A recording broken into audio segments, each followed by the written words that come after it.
गाजियाबाद का bus station हमेशा से यात्रियों की भीड़भाड़ का केंद्र रहा है। दिन में तो ये स्टेशन एक आम जगह की तरह लगता है, लेकिन रात के समय इसका माहौल पूरी तरह से बदल जाता है।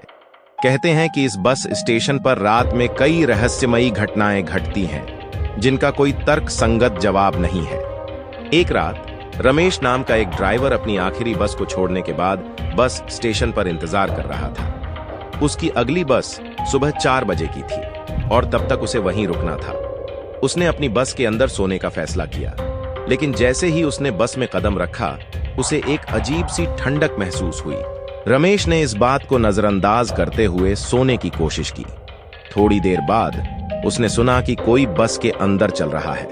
उसने सोचा कि शायद कोई यात्री गलती से बस में आ गया है। उसने उठकर देखा, लेकिन बस में कोई नहीं था। बस की सीटों पर उसे किसी के बैठने की छाप नजर आई, मानो अभी अभी कोई उठा हो। रमेश थोड़ा डर गया, लेकिन उसने सोचा कि शायद उसकी आंखों का धोखा है। उसने वापस सोने की कोशिश की, लेकिन इस बार उसे बस के पीछे से किसी के रोने की आवाज सुनाई दी। वह डर के मारे उठ खड़ा हुआ और बस के पीछे की ओर बढ़ा।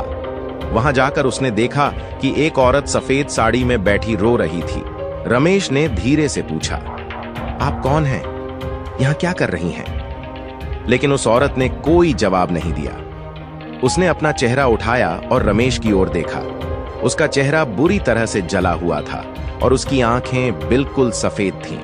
रमेश चीखते हुए बस से बाहर भागा और स्टेशन के सुरक्षा गार्ड के पास पहुंचा।